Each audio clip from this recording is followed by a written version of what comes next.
Randy Orton is officially drafted to SmackDown, and our boy gave everybody a reminder. You never turn your back on the Viper. God, I've missed Randy. SmackDown was pretty decent. It seems like Randy versus Roman is in the works, and even Logan Paul kinda stole the show. Although I'm pretty concerned about what they're putting in these Prime bottles. My son 3 years ago at 2 a.m. used to go like,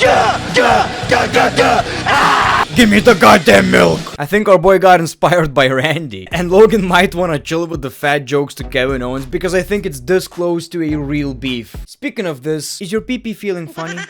Like, is your Coco Jumbo feeling just a little bit funny? I don't know how to explain that, but you're sitting right here thinking, well, that just feels funny. Well, it's because you didn't like the video yet. Subscribe to the channel if you already didn't. Major boost of your Coco.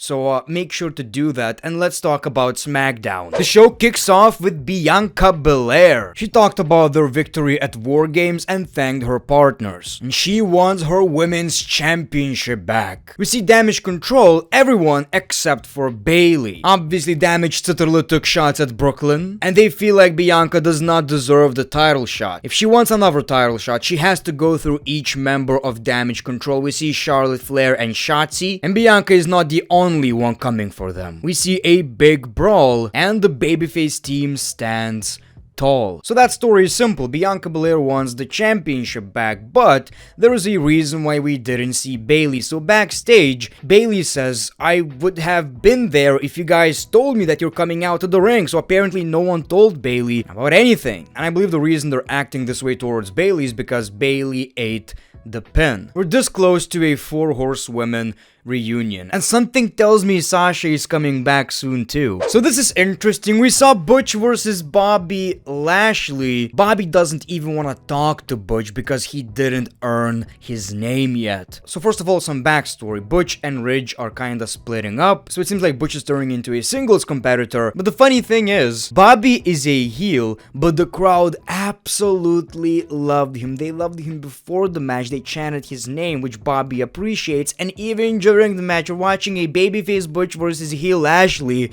and everybody is chanting Bobby, let's go Bobby. Now, the match was actually pretty decent. I'm glad Bobby is, wrestling more lately, and Butch did a great job, but it's Bobby. People love Bobby Lashley, and of course Bobby won the match, but it's interesting. He did not look like a heel one bit in this match, and I'm wondering, are WWE going to turn this faction face, or it's not that big of a deal? Whatever the case may be, I feel like this faction is kinda losing momentum. Not that there's anything that they're doing bad, it's more of a, they're not doing enough. We don't have an interesting story. There's nothing really going on. Paul Heyman does not appreciate the fact that Randy Orton is invited to SmackDown. He knows Randy is coming for Roman Reigns, but Nick Aldis is not a pushover. He sends a message to Roman Reigns. I'm gonna sign Randy Orton, and if it takes me promising Randy Orton the entire bloodline, that's what I'm gonna do. Man, with the return of general managers, I'm already loving this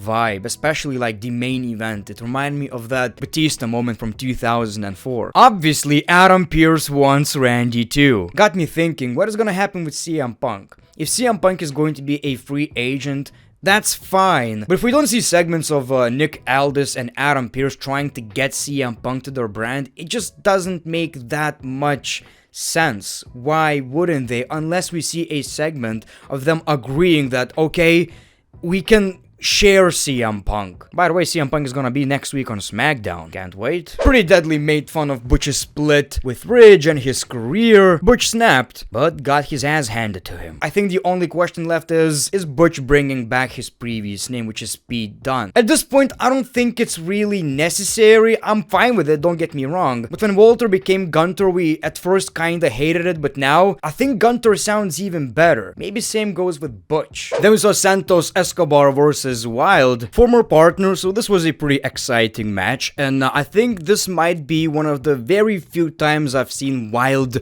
in singles action. It took me a while to realize that this is the same guy from TNA. So nothing surprising right here. Santos Escobar wins the match, but he continues with the beatdown on his former partner until we see Dragon Lee with the save, and it seems like Dragon Lee is joining LWO pretty soon. The rumors are true. Dragon Lee is replacing Dom and Santos Escobar as my new amigo, proud puppy. Again, nothing new to add. Absolutely loving this version of Santos Escobar. I think the sky is the limit. We see Logan Paul proudly holding that United States Championship, and he cut a half-decent promo. He asks every friend who's betrayed him and all of his haters, where are they now that he's United States champion? The more people hope he fails, the harder he works. The harder he works, the more he wins, and he gets to stand in the ring and gloat. He wanted to give Rey Mysterio the rematch, but unfortunately he couldn't. He talked with Nick Aldis, and we have an 8-person tournament to determine the next challenger. Santos Escobar, Dragon Lee, Karrion Kross, Bobby Lashley, Grayson Waller, Austin Theory, Kevin Owens, and some NXT superstar. We see Kevin Owens, and this is where Kevin Owens is at his best. The first time I saw you was like 10 years ago on Vine, and it only took me 6 seconds to realize you're unbearable. Oh, and before Logan Paul said that the championship is on his junk, Coco Jumbo, Kevin Owens responded by saying, the only junk is that Prime Energy drink. Logan Paul says, I only need 6 seconds to KO you. Owens says, you're clever, but WWE is my world. We see Grayson Waller and Austin Theory. It seems like Logan Paul is vibing with these guys, you know? So this was a very entertaining segment, all good, but Grayson Waller and Austin Theory are such goofballs, man. Not that they're not entertaining, but it seems like this is going nowhere so far, unfortunately. Oh, Kevin Owens is a guy who KOs people. What are you gonna do now? Boom, of course. Like, you gotta do something different with these guys. So we saw Kevin Owens versus Grayson Waller. Logan Paul was on commentary, which was honestly the highlight of the whole match. Some of the lines were really goofy and Logan Paul did not make any sense. Others were kinda a bit over the top. It's stuff that some people might get mad at, but I'm not saying it wasn't funny. I think the commentators talked about Kevin Owens inspiring someone, and Logan Paul responded by saying he inspires me to eat McDonald's. Yes, it sounds like Logan Paul is 15. But that's why it's funny. He says he always saw Kevin Owens as the Humpty Dumpty of the WWE, and he's impressed by how, you know, he moves. No surprise here, Kevin Owens won the match, and I'm pretty sure we all know who's the next challenger. Not only is the match going to be great, Kevin Owens versus Logan Paul, but I believe that's where the biggest story is. I'm really surprised though we're not seeing LA Knight in this match. I mean, if he's not winning, that's good, and maybe that's the plan in the future. I think we need to get Logan Paul versus LA Knight. Damage Control want Bayley to stay, as we got Kairi Sane versus Bianca Belair. This was actually the main event of SmackDown, a pretty decent match. Bayley did get involved, but it did absolutely nothing since Kairi Sane still lost the match. I'm not crazy about another Bianca Belair versus Io Sky match, but I am interested in where this Bayley storyline is going. I think eventually she will join Charlotte Flair and Becky, and then we might see the return of Sasha Banks. It seems like we got some teases lately. We see the general managers, and they introduced us to Randy Orton, who's still all hype. Love to see it, man. Randy is not taking any of this for granted. So both general managers have something to offer, and they keep interrupting each other. It almost seemed like they're about to fight, and they actually made some great points that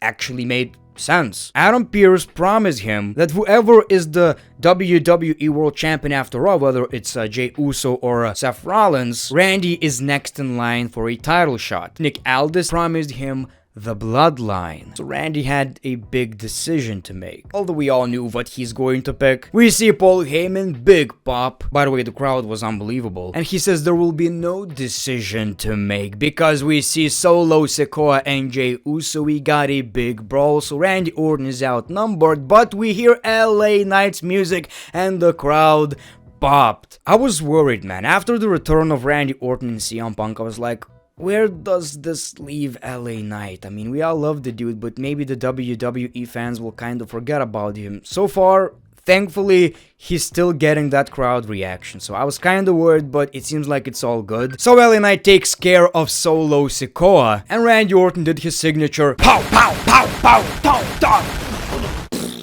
Whatever that thing is, I love it. Big RKO, and he had that decision to make. Obviously, he picked Smackdown because he's coming for Roman reign. So, Nick Aldis welcomes Randy Orton to SmackDown only to eat a very good looking RKO. That sell was great. It seems like it's one of these cases where Nick Aldis is not gonna be even mad at Randy Orton. He knew it's coming. He got Randy to SmackDown, it's all good. I ate that RKO, couldn't eat for 5 days, it hurts. But man, you're on SmackDown.